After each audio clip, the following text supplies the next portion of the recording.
baca ayat Sayyidul Ayat Bulus hari ini malam Jumaat ini, dapat sama-sama kita berkumpul, dapat sama-sama kita duduk dalam satu majlis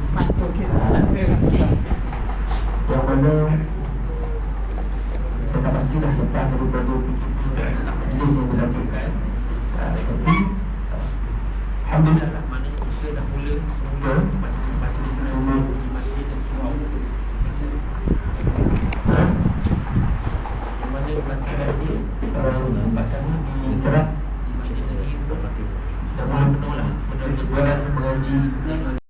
Satu batu kata lonjakan lah untuk pihak surau mengadakan lebih banyak majlis ilmu, lepas itu mengumpulkan kita sama-sama untuk memperoleh ilmu Allah Subhanahu Wa Taala. Jadi sebelum saya bahaskan malam ni berkenaan tentang macam tuan-tuan dah nampak dekat depan ni dan juga dekat situ tadi pun dah ada, iaitu berkenaan tentang Al-Fatihah lah. Jadi sebelum saya mulakan, ada sikit lah kata handout yang saya sediakan. Boleh minta kot hindarkan yang tengoklah cukup ke tak cukup. Kalau tak boleh kongsi-kongsi sebagainya. Saya sekadar menyusun sajalah mana ilmu yang saya dapat, yang mana rujukan daripada beberapa kitab dan juga fatwa untuk perbahasan ataupun perbincangan kita bersama. Tuan-tuan, malam ni kita bincang munaqasyah, kita bincang sama-sama. Bukan sekadar one way. Kalau katakan ada soalan ataupun perbincangan sama-sama kita, insya-Allah lah kita, apa ilmu yang saya boleh sampaikan, saya sampaikan. Apa persoalan saya boleh jawab, saya cuba selesaikan. Apa yang saya tak mampu, sama-sama lah insya-Allah kita bincangkan, kemudian insya-Allah. Baik tuan-tuan, malam ni kita akan bahaskan berkenaan tentang Al-Fatihah. Al-Fatihah. Al-Fatihah ni kita baca banyak kali dalam solat. Sehari saja berapa kali kita baca Al-Fatihah tuan-tuan? Kira berapa kali tu? Berapa kali tu kita baca dalam sehari? Lebih kurang dalam 17 kali, tak kurang. Siapa kurang daripada 17 tu maknanya tak cukuplah solat dia. Sebab apa? Al-Fatihah ni dibaca pada setiap rakaat solat. Dan Al-Fatihah ni juga merupakan rukun. Rukun apa itu rukun tuan-tuan? Rukun apa ni? Al-Fatihah ni tergolong dalam apa ni? Termasuk dalam rukun solat. Tuan-tuan pun sebelum ni ada majlis yang tertangguh, iaitu majlis bersama dengan Ustaz Zikri kan, Mundiatul Musalli. Jadi mudah-mudahan insya-Allah lah saya seru ke pihak surau yang depan ni sambung baliklah pengajian dengan Ustaz Zikri. Bagus sangat-sangat kita belajar tentang solat kan. Kita back to basic balik. Kita nak pegang amal macam-macam, kadang-kadang kita tak mampu, kita kuatkan, kita perkasakan, kita cantikkan, tahsinkan kita punya solat dan juga bacaan Quran kita mudah-mudahan insya-Allah. Jadi solat ni merupakan bacaan Al-Fatihah ni merupakan rukun. Rukun solat ada berapa tuan-tuan? Berapa solat semua? Berapa rukun solat? 13. Kita buka lagi. Ada cadangan lain. Cadangan. Ada orang kata apa? Pendapat-pendapat lain ke? Nombor-nombor lain. Rukun solat 5. Okey, 5 rukun solat okey, tak apa kita dengar dulu kan. Mungkinlah kau ada kitab lain ke? Okey. Jadi ada rukun apa-apa semua rukun solat yang kita tahulah dalam mazhab kita, yakni 13 okey, 13 rukun solat. Apa itu rukun? Rukun itu ialah suatu yang ada dalam satu amalan, dalam satu ibadah, yang mana jika ditinggalkan salah satu daripadanya maka tak sah ataupun batal ibadah tersebut. Itu rukun. Contohlah dalam rukun ni apa lagi kita sebut rukun Islam. Back to basic balik ni, rukun Islam. Apa yang pertama? Tak apa, bagi jawab sendiri. Ucap kalimah syahadah. Yang kedua, menunaikan solat. Yang ketiga, puasa. Yang keempat, zakat. Yang terakhir, haji. Alhamdulillah, tahniah tuan-tuan, masih ingat lagi. Jadi rukun Islam ni tuan-tuan, katakan rukun ni sebagai tiang. Kalau ikut bahasanya rukun ni tiang. Kalaulah salah satu tiang itu tidak cukup, contoh surau ni kan, katalah satu palang ni tak cukup sebagainya untuk, macam tu jugalah rukun. Kalaulah salah satu daripada abang kita sebut rukun Islam tadi tak cukup, dia Islam dah, solat dah, tapi tak nak puasa misalnya kata. Cantik solat, tak nak puasa, tak tahan. Kalau katakan ada mudarat ataupun ada rukhsah tak boleh, kita memang tak nak, maka tak cukuplah keislaman. Belumlah kita gelar sebagai Islam. Sebab salah satu tak cukup rukunnya. Sama juga macam rukun iman. Ada 6 perkara. Percaya pada Allah dah, percaya pada Rasul dah, percaya pada kitab dah. Tak percaya pada qada dan qadar, besar kata habis iman kita. Walaupun ada 6, 5 dah cukup. Kalau timlah 5 ni majoriti dah cukup. Tak boleh, tak cukup satu. Sebab ia rukun. Salah satu ditinggalkan, habis musnah amalan ataupun tak sah ibadah kita. Sama juga macam solat. Solat ini ada 13 rukun. Yang kata orang selalu sebutlah rukun solat ni, ibarat sifir solat ni 13 tolak 1 bersamaan dengan kosong. Selalu orang cerita kan, sifir solat ni bukan macam sifir matematik, 13 tolak 1 12. Dalam solat ni 13 tolak 1 sama dengan kosong. Kenapa pula? Sebab sekiranya 13 rukun ni ada yang tak cukup, ada salah satu ditinggalkan, maka habis, tak sah solat kita, batal solat kita. Jadi kena tahulah 13 rukun ni apa dia, kan? Sebab dalam solat ada rukun, ada sunat dan sebagainya. Okey, jadi itulah dia. Dalam solat adanya rukun fi'li, qauli dan juga qalbi. Rukun yang melibatkan perbuatan. Contohnya sujud, kita gerakkan anggota kita ni. Contohnya rukuk, kita bongkokkan badan kita ni, melibatkan kepada fi'l, perbuatan.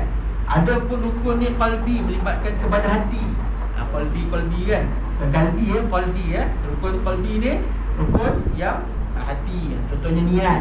Dan ada juga rukun qauli, rukun yang memerlukan kepada percakapan.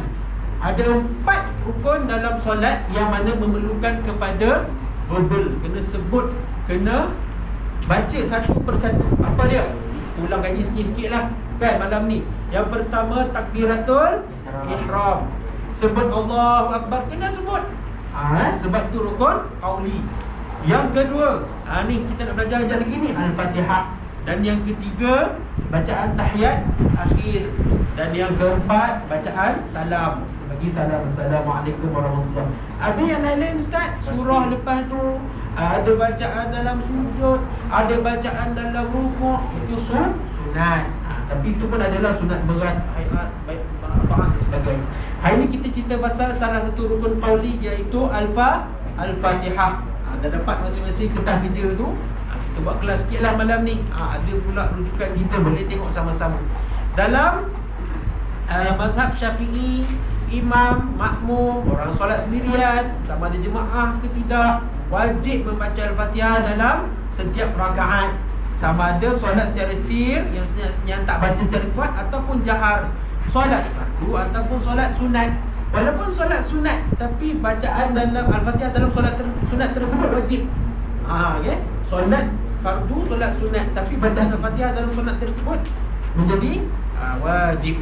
Okey, apa dalilnya? La salata liman lam yaqra'u bil Fatihatil kitab, kata Nabi. Tiada solat bagi yang tidak membaca Al-Fatihah. Main-main sebab itulah kita dalam banyak-banyak bacaan ni yang kita kena jaga, antaranya dalam solat kita, iaitu bacaan Al-Fatihah. 7 ayat yang diulang-ulang, iaitu Al-Fatihah. Sebab apa? Tiada solat seolah-olah macam tak solat, ataupun tak sahlah solat kalau ikutkan bagi mereka yang tak baca Al-Fatihah ataupun salah dalam bacaan Al-Fatihahnya. Apa salah yang menyebabkan sampai tak sah solat tu Ustaz? Sekejap lagi kita cerita sama-sama. Ada dah Ustaz tulis kat tepi ni, saya dah tulis ni, sama-sama kita tengok apa jenis kesalahan yang akan menyebabkan solat kita batal. Baca sikit hadis di bawah tu. Rasulullah melaksanakan solat subuh. Rasulullah merasa berat melafazkan ayat. Ketika selesai solat, Rasulullah berkata, aku melihat kamu membaca di belakang imam kamu. Kami menjawab, ya Rasulullah. Rasulullah berkata, janganlah kamu melakukan itu kecuali membaca Al-Fatihah. Kerana sesungguhnya tidak sah solat orang yang tidak membaca Al-Fatihah. Maknanya macam kita mazhab Syafi'i ni, kita wajib membaca Al-Fatihah. Selepas imam baca, macam saya baca tadi itu, maknanya selepas imam baca Waladdallin, amin, tuan-tuan pun akan baca ramai-ramai. Maknanya sendiri-sendiri lah, bukan orang bantu serentak, maknanya sendiri-sendiri baca kan. Sebab apa? Sebab wajib dalam mazhab Syafi'i untuk setiap rakaat itu untuk kita bacakan Al-Fatihah, walaupun imam dah baca, berdasarkan pada dalil ini. Maka meninggalkan Al-Fatihah menunjukkan makna tidak sah, seperti menafikan zat pada sesuatu. Jadi jangan kita tinggalkan Al-Fatihah kita. Walaupun kita dalam keadaan masbuk. Habis masbuk macam mana ustaz? Sampai-sampai je orang dah solat. Bila dah solat pula imam tengah baca surah selepas Al-Fatihah. Lakum dinukum waliyadin. Kita pun terhege-hege sampai angkat takbir. Dah baru baca Al-Fatihah, imam terus Allahu Akbar, rukuk. Sempat tak nak baca Al-Fatihah? Itu laju macam negia pun tak akan sempat kan. Nanti kalau kita lebih daripada 2 perbuatan, nanti kalau ikut mazhab Syafi'i ini takut dah terputus daripada imam. Jadi masa tu keadaan kita macam mana? Kita terus ikut imam rukuk. Sebab kenapa? Sebab Al-Fatihah kita telah ditanggung oleh imam. Ustaz kata setiap rakaat kena baca Al-Fatihah. Tadi tak baca Al-Fatihah tu, sampai lambat. Jangan risau, Al-Fatihah kita telah ditanggung oleh imam. Apa yang imam baca tadi telah cover semulalah bacaan Al-Fatihah. Itu dalam bab masbuk muafiq lah, itu cerita lain. Tapi nak katakan Al-Fatihah ni wajib dibaca dan tidak akan ditinggalkan sekalipun. Okey, baik. Seterusnya nombor 2, syarat sah Al-Fatihah. Yang pertama sekali, mendengar bacaan sendiri jika pendengarannya baik. Maknanya Al-Fatihah ni tuan-tuan, jangan baca bising-bising. Kita sendiri pun tak dengar bacaan Al-Fatihah kita. Jangan kata orang lain lagi tak dengar lah, kan? Ni mulut dengan telinga tak jauh sangat, tak pun tak dengar juga. Maka tidak sah lah, ataupun tak cukup syarat rukun qauli ni tuan-tuan. Rukun qauli ni 4 perkara saya sebut tadi. Takbir, Fatihah, ayat akhir dengan salam. Kena dengar sekurang-kurangnya telinga kita sendiri. Memang kena dengar ke pendengaran kita sendiri. Jadi kena kuatkan sedikit. Bukan kuat sangat sehingga mengganggu orang, tidak. Tapi sekadar mendengar pendengaran sendiri. Kan? Sebab kita tak boleh baca Al-Fatihah ni ataupun rukun yang lain ni dengan bacaan bising. Tak boleh. Saya pakai mic ni pun tak dengar lagi tu. Kan? Nak katakan perlunya kepada sebutan satu persatu huruf itu memenuhi haknya dengan betul. Ba, kena berapat bibir, ba. Kalau nak kena sebut mim, kena dengungkan sedikit, ma kena sebut. Jadi sebab itulah kena kuatkan sedikit. Ustaz bising lah ustaz, bunyi kipas, bunyi katalah solat dalam keadaan bising-bising tengah-tengah orang. Dalam mazhab kita Syafi'i, kalaulah bising itu mengganggu sehingga kita tak dapat mendengar, itu tak ada masalah. Ataupun orang tu memang dah ada problem sound, dia memang tak dengar dah. Bukan setakat suara dia, suara orang tak dengar, dia jerit jam mana pun tak dengar telinga dia, itu dikecualikan, dimaafkan. Kan? Ustaz saya dah baca kuat tak dengar juga, Ustaz semua dengar telinga sendiri. Memanglah sound memang problem. Kita tak boleh buat apa-apa lah, kena repair lah. Ataupun memang kita tu dikecualikan, itu tak termasuk dalam hukum. Jadi kita yang sihat walafiat ini sekurang-kurangnya kena dengar telinga kita sendiri. Kedua, membaca urutan ayat yang sebenar dan memberikan perhatian kepada makhraj. Kejap lagi kita tengok, kita repair balik makhraj. Kok salah lah selama hidup kita salah ni, malam ni kita repair balik apa yang boleh. Bukan saya boleh repair semualah. Apa yang kita boleh sempat belajar, kita belajar. Dan kita terus menerus belajar. Quran ni jangan berhenti, kena terus menerus belajar. Okey. Kemudian tidak melakukan kesalahan bacaan yang membawa kepada perubahan makna. Dalam Al-Fatihah pun kalau kita silap sebut boleh tukar makna. Kita tak tahu sebab bukan Arab, tak tahu. Orang Arab kalau dengar kita baca, ya Allah, Masya Allah, kan? Geling kepala dia. Sebab apa? Apa sebut? Dah akan tumpah masuk benda yang baik jadi tak baik. Sebabkan apa? Sebab kita dah baca tunggang langgang, ubah huruf dan sebagainya. Membaca Al-Fatihah dalam bahasa Arab, jangan buat lagu lah. Janganlah baca dalam bahasa kita lah, bahasa Melayu. Ni saya ambil ni daripada kitab Fiqh Manhaj Syafi'i. Buka lah, dalam kitab ni dia cerita tentang syarat sah Al-Fatihah menurut mazhab Syafi'i. Kemudian membaca ketika berdiri, jika rukuk sambil menghabiskan bacaan Al-Fatihah, bacaan tersebut batal dan wajib mengulangnya. Nombor 5 ni macam mana? Tak boleh macam ni. Contoh dia baca Al-Fatihah, dia baca Al-Fatihah, kemudian cepatnya pasal ni, kita ni semua benda nak cepat dah bagi. Dalam solat pun kita bantai nak cepat juga. Kalau katakan nak cepat, tak melanggar syarat je tak bagi. Tapi sampai kita melakukan perkara yang membatalkan solat, maka ni naik. Jadi contohnya nombor 5 ni katanya membaca Al-Fatihah dan menghabiskan Al-Fatihah dalam keadaan kita nak rukuk, salah, membatalkan solat. Contohnya Suratul Ladina An'amta 'alaihim ghairil maghdubi 'alaihim waladdallin. Waladhdallin tu berapa saat tak habis pun sanggup rukuk. Sanggup nak cepat dia masa tu. Nak jimat sesaat 2 saat. Lepas tu habis solat menyembang juga. Kan? Bukan nak jimat masa nak pergi mana pun. Kan? Jadi kalau perbuatan macam tadi tu, rukuk dalam keadaan sedang baca Al-Fatihah, mana kita rukuk dalam keadaan kita tidak berdiri tegak untuk menghabiskan Al-Fatihah, maka batal solat. Jadi hati-hati. Okay, jadi ini syarat sah Al-Fatihah. Kena faham. Kalau ikut imam macam mana pula? Ya? Kalau ikut imam macam mana pula? Kalau ikut imam maksudnya? Contoh kalau makmum baca laju tapi masa yang sama imam rukuk, tapi makmum mesti kena rukuk. Itu dalam bab masbuk wafik tu. Kalau kita memang ikut Al-Fatihah daripada awal imam, kita kena wajib habiskan Al-Fatihah tu. Jadi walaupun imam dah rukuk, jangan rukuk selagi kita tak habis Al-Fatihah. Kena habiskan Al-Fatihah kita dulu. Walaupun imam pun kemain laju pula imam tu kan. Ni yang kalau katakan yang jadi imam kat surau ni, pesanan jangan laju sangat. Kalau nak baca surah pendek pun baca perlahan ataupun bagi ruang. Sebelum rukuk tu pastikan ada gap untuk jemaah kita habiskan Al-Fatihah dulu. Jadi kalau katakan imam dah rukuk, kita tak habis, makmum tak habis lagi, makmum wajib habiskan bacaan Al-Fatihah. Lain Ustaz. Laju. Kena nak kata tengoklah kadar tu, sebab tu imam janganlah bawa pendek sangat ataupun janganlah bawa laju sangat. Kena bagi agak-agak anggaran. Boleh jemaah tersebut habiskan Al-Fatihah. Dan jemaah pula janganlah baca Al-Fatihah macam imam tadi. Bismillahirrahmanirrahim. Itu memanglah dah sampai tahiyat akhir tak habis tu.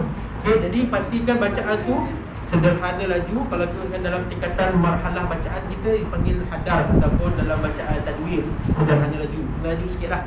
Okey. Tak kisah nak baca perlahan. Kalau imam tu memang panjang, kita tahu baca 2 muka surat, tak masalah lah nak baca panjang. Tapi dah memang imam ni dia punya stok dia qul huwallah je, kita tahu dia naik ni qul huwallah ni, baca lajulah. Kan? Janganlah kita melambat-lambatkan. Dan kalau kata kita baru masbuk, janganlah kita nak baca doa iftitah. Dah lah datang lambat baru baca Allahu Akbar kabira. Memang tak habis Al-Fatihah kita. Jadi kena pastikan kita habis Al-Fatihah baru kita rukuk. Okey, syarat menjadi imam perlu bacaan yang baik. Ya ummul qaumal aqra'uhum li kitabillah. Tengok sikit maksud kat belakang ni. Yang menjadi imam bagi satu kumpulan ialah orang yang lebih pandai membaca Quran. Okey, hari ni kita dah cerita dalam bab imam pula. Tadi cerita personal, jadi makmum ataupun solat sendiri. Sekarang ni kita masuk dalam bab berkenaan tentang menjadi imam. Menjadi imam ni bacaan dia, Nabi kata perlu bacaan yang baik. Nabi dah kategorikan dah kat sini. Tengok Nabi kata apa? Yang menjadi imam bagi satu kumpulan ialah orang yang lebih pandai membaca Al-Quran. Ramai ni siapa yang pandai-pandai? Dialah sewajarnya menjadi imam. Sekiranya mereka setara dalam bacaan, maka yang lebih alim dalam hadis, maknanya lebih kurang sama, ataupun dalam 2 orang imam ni bacaan dia sama-sama sedap, sama-sama betul, sama-sama tajwid dia betul, maka cari pula antara 2 ni siapa yang lebih alim dalam hadis. Kalau katakan hadis pun sama, siapa dulu berhijrah, dan jika dalam hijrah juga mereka sama, yang lebih tua usianya di kalangan mereka. Nak kata apa? Pertama sekali syarat dia Nabi letak apa? Itu turutan tu. Bukan Nabi cakap rambang tu, Nabi bagi turutan. Maknanya bukan kita tengok siapa paling tua antara kita jadi imam, tak. Itu last sekali dalam hadis tadi. Pilihan yang paling tua ataupun mengikut umur ni paling akhir. Yang paling awal sekali apa syarat dia? Ya ummul qauma aqra'uhum li kitabillah. Yang mana mereka ni mahir dalam bacaan kitabillah, bacaan Quran. Itu syarat pertama nak jadi imam. Okey. Sekalipun kalau kita tengok kisah sahabat, ada seorang sahabat ni nama dia Amr bin Salamah. Amr bin Salamah ni bila mana datang sama semua sahabat nak solat, maka dia tengok kalangan mereka siapa yang lagi hebat ataupun lagi betul bacaan imam. Zaman Nabi dulu bukan senang-senang terus ke depan jadi imam. Dia tengok dulu sekeliling siapa yang paling okey bacaan Quran, siapa yang paling, kalau katakan okey pula, dia tengok siapa yang paling banyak hafalan Qurannya. Maknanya yang paling okey Quran, banyak hafal sebagainya, barulah dilantik sebagai imam. Pernah sekali itu sahabat kumpul nak solat, nak cari imam, siapa imam yang sesuai ni. Dia tengok yang ramai tua-tua, ramai yang tak mahir Quran. Ada seorang budak namanya Amr bin Salamah, umur 6 tahun. 6 tahun Amr bin Salamah. Kita tak tahulah 6 tahun masa tu besar ke sebagainya, tak tahu. Tapi nak katakan umur masih muda banding yang lain ni. Yang lain tua-tua, dia muda. Tapi sebabkan bacaan dia paling betul antara semua yang ada, walaupun ada yang tua di situ, maka dia ini ditolak ataupun yang layak menjadi imam pada ketika itu. Maka Ahmad bin Salam ini dipilih menjadi imam sebabkan bacaan Qurannya yang betul dan tepat bacaannya. Jadi syarat nak jadi imam ni pertama sekali kita kena betul bacaan Quran. Kemudian kita kena faham fiqhul jemaah, kita kena tahu apa hukum-hukum dalam solat jemaah sebagainya kan. Jadi kena pastikan. Ya, tak cakap tadi yang berbulan tu. Dia belum balik lagi macam mana jadi imam? Okey, dalam tuan buka dalam kitab Fiqh Manhaj Asy-Syafi'i, yang tak balik boleh menjadi imam kepada yang balik. Yang sakit boleh jadi imam kepada yang tak sakit. Yang bertayamum pun boleh menjadi imam kepada yang berwuduk. Orang yang solat duduk pun boleh menjadi imam kepada orang yang solat berdiri, sekiranya bacaan dia lebih baik daripada makmum di belakang. Jadi berbalik kepada hukum asal dalam hadis ni kata, ya ummul qauma aqra'uhum li kitabillah. Nak cari imam ni memang kena cari yang paling mahir bacaan Quran. Tak kisahlah dia sakit, dia budak, belum balik sebagainya, buka dalam kitab Fiqh Manhaj. Itu kitab paling popular yang tuan-tuan kena ada kat rumah tu. Kalau agak-agak terfikir apa pasal pun boleh selak buku tersebut.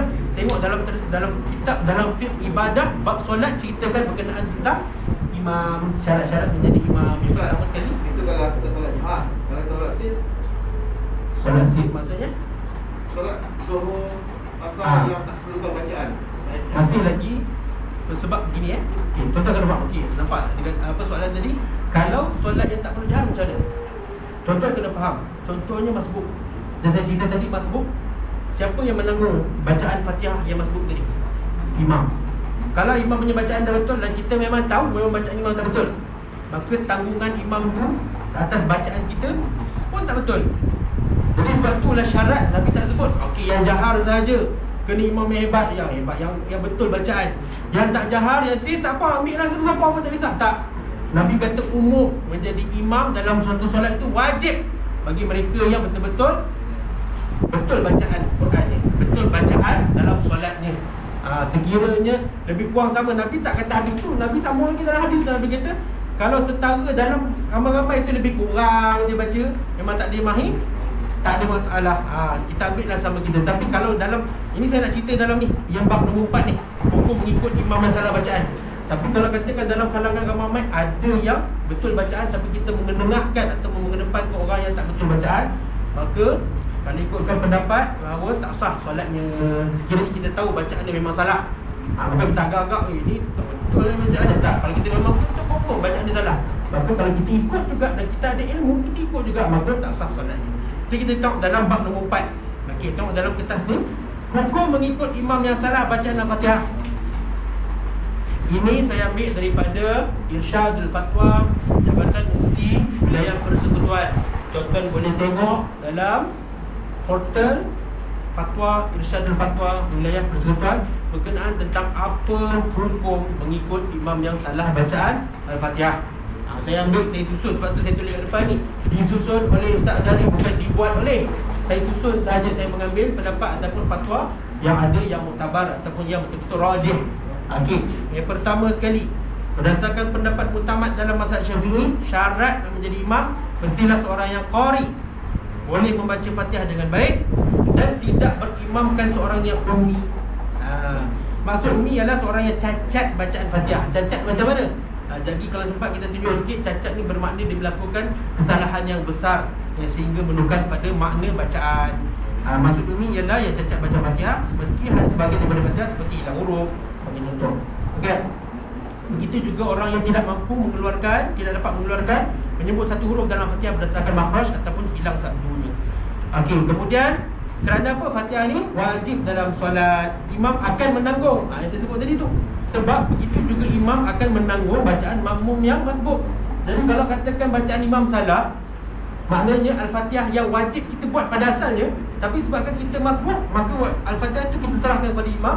Kalau imam tu salah bacaannya, maka tak sahlah solat kita. Kalau kita tahulah bacaan dia memang salah, okey, memang dia ni terkenal dengan salah baca dia, kita pun berimamkan dengan dia juga, maka ini fatwa. Kalau rasa nak pertikaian ataupun rasa macam ini betul kan, boleh rujuk baliklah fatwa Wilayah Persekutuan, iaitu berkenaan tentang hukum mengikut imam yang salah baca. Ya. Namun begitu, sama nombor 4 ni, namun begitu jika imam tu sama saja cara bacaan dia dengan makmum, imam pun lebih kurang macam tu, makmum pun dia komen pun lebih kurang macam tu juga kan. Dia tolak dia tolak dia, maka tidak ada masalah, tidak batal solatnya. Yang menjadi masalah bila mana ada qari dalam kalangan jemaah tetapi ditolak menjadi imam ialah yang ummi. Ummi ni apa? Orang yang tidak, yang cacat bacaan Fatihah dia. Sedangkan qari tu duduk belakang. Okey. Maka itu daripada sudut imam. Jadi saya nak pesan sebelum kita cerita tentang Al-Fatihah, untuk menjadi imam yang mana betul-betul bacaannya betul, bacaannya tepat, memang orang dah iktiraf bacaan dia sekurang-kurangnya dalam Al-Fatihah, maka jangan malu-malu, jangan segan-segan tengok orang. Tak apalah, kita ni Melayu-Melayu suka tolak orang. Tolak, kelirulah. Tolak, kelirulah. Dia dah depan ni, tolak orang. Sedangkan dia tahu bacaan ni paling betul antara semua. Kan? Jangan bagi orang tolak pun kita ke depan. Kalau kita rasa betul bacaan kita, maka ke depanlah. Kita lah yang lead bacaan, kita yang lead menjadi imam. Jadi jangan kita rasa alamak, tak layak pula menjadi imam. Sekurang-kurangnya betulkan Al-Fatihah. Pastikan Al-Fatihah kita betul-betul tepat dan kita tidak melakukan kesalahan dalam Al-Fatihah yang akan menyebabkan batalnya solat kita. Okey? Jadi jangan kita rasa jadi imam je lah yang kena betul lah.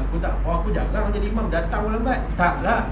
Kita baca Al-Fatihah sendiri-sendiri tu pun kena betul juga. Kalau tak jadi imam pun, kan? Sama je. Jadi pokok pangkal dia wajib untuk kita memperbetulkan bacaan Al-Fatihah. Jadi tuan-tuan, nak isyak ni. Lagi 2 minit dah isyak. Ya. Kita tahu dah orang tu dia tak berapa, tapi dia jadi imam juga. Boleh tak kita dia tak solat?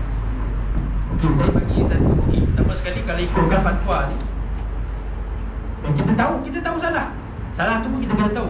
Kita jangan kata, dia tak sedap baca ni, tak boleh jadi imam. Tak, bukan tak sedap tu, salah baca. Kena faham. Memang orang tu baca dia sedap, patut dia jadi imam, sedap baca. Tapi kalau salah pun tak jadi juga. Jadi kalau kita tahu memang kesalahan dilakukan tu kesalahan yang besar, ataupun dalam dalam tajuk kita panggil lahnu jadi, kesalahan yang nyata, kan? Kita sebutlah sesuatu tukar pada sin, ha dia tidak sempurna bertukar pada ha, misalnya kata hamzah dia bertukar menjadi ain sebagainya, maka kita tak ada mufaraqah ataupun kita tidak mengikuti jemaah tersebut. Ada kisah di Mesir, ada seorang syekh ni, dia tahu dekat surau tempat dia tu memang bacaan salah imamnya. Syekh ni memang syekh Quran lah, Quran. Tapi sebabkan orang tu empunya kepada surau ni, maka syekh ni dia tak pergi semayang rumah. Dia duduk rumah. Berapa lama dia buat macam tu? Sebabkan dia takut, berdasarkan kepada hadis Nabi ni jugalah, dia takut dia ni qari yang menjadi imam tu ummi, maka takut dia mengikut bacaan yang salah tadi. Jadi kita kena tahulah kalau katakan imam tu memang ketara bacaan salahnya, maka jangan ikut. Okey, sama ada solat sendiri ataupun mufaraqah daripada imam. Ini bab lain ni, ini dah bab yang serius lah kan. Katakan benda ni semua kena tahulah, sebab dalam surau yang lebih-lebih lagi tak ada lantikan yang tetap. Misalkan katakan semua orang boleh jadi imam sebagainya. Kalau kat masjid tu kita ada tauliah, dan saya sendiri pun jadi imam kat masjid tu ada tauliah. Tauliah ni kena di-renew. Kalau bacaan dia dapat komen daripada orang, kena tarik tauliah. Jadi maknanya imam-imam yang betul-betul dilantik di jauh ini betul-betul dipastikan bacaan dia betul. Tapi kalau katakan solat surau yang bukan kata ada lantikan imam jauh ini, sesiapa pun boleh jadi imam, kena hati-hati. Kalau agak-agak bacaan kita masih kurang dan perlu diperbetulkan terlebih dahulu. Tapi kalau sampai-sampai ada 2 orang, yang ni kata dia pun kata ni, lebih kurang 2 sama bacaan, tak ada masalah. Imam dah jadilah imam. Tapi kalau belakang tu ada orang yang qari, tolaklah mereka menjadi imam. Okey? Selesai. Ustaz, saya nak soalan. Okey, silakan. Saya pada COVID, saya masih ingat yang macam dia suasana dia lain. Okey. Tapi tempat saya Mana tu? boleh. Tempat sana. Kalau imam dia tak baca bismillah, dia tak baca wudu. Bismillah kalau waktu lain, dia kalau macam subuh sampai maghrib sampai subuh, bismillah dia baca sir. Waktu subuh ni dia tak baca wudu orang kunut. Okey, itu mereka mengambil banyak pandangan lah. Jadi kita pun nak menidakkan solat orang tu pun bukan senang lah. Bukan senang kita nak menidakkan bacaan orang, bukan senang kita nak bermudah-mudah menyalahkan solat orang sebagainya. Jadi itu kita anggap memang ada pandangan lah yang mengatakan kenaan tetap Al-Fatihah ni disirkan pada bacaan bismillah. Ada juga dalam ilmu fawasil tidak meletakkan bismillah itu sebagai salah satu daripada ayat Quran. Ada juga pendapat tu. Dia kata tujuh ayat Quran ni start daripada satu ni. 1, 2, 3, 4, 5, 6. Alaihim ni dijadikan ayat yang ke-6. Ghairi maghdub dijadikan ayat 7. Itu dalam ilmu fawasil. Ada juga pendapat mengatakan Al-Fatihah ni kira 7 ayat berulang-ulang yang Nabi sebut tu dimulakan dengan Alhamdulillah, bukan mulakan bismillah. Sebab dalilnya dia kata surah lain bismillah tak kira sebagai satu ayat. Kalau tengok dalam surah-surah lain selain daripada Al-Fatihah, bismillah pertama tu letak tak nombor 1, tak. Tapi Al-Fatihah dia letak, tu pendapat yang mengatakan bismillah tak termasuk. Tapi kita kat Malaysia ni kalau boleh peganglah pada mazhab Syafi'i supaya kita tak bergaduh. Awak pula baca bismillah perlahan, awak pula tak baca bismillah. Memanglah dia ada pendapat sebagainya. Dia pula jadi imam, dah bergaduh dah. Tu kita tak nak tu.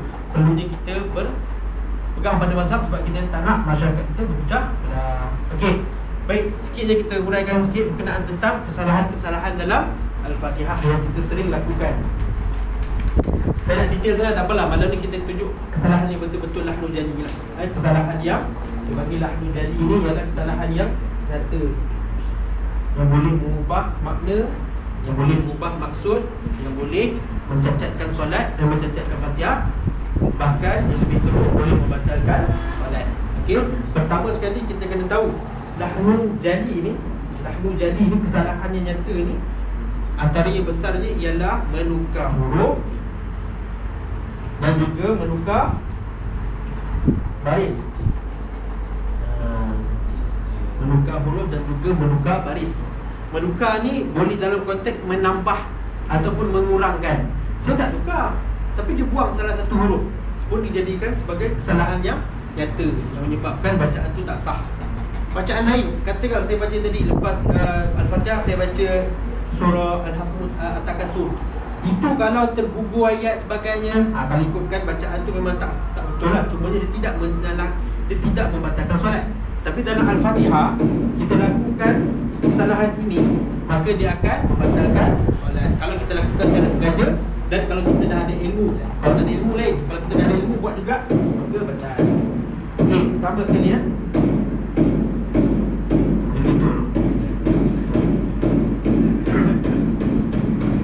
Okey, baik. Pertama sekali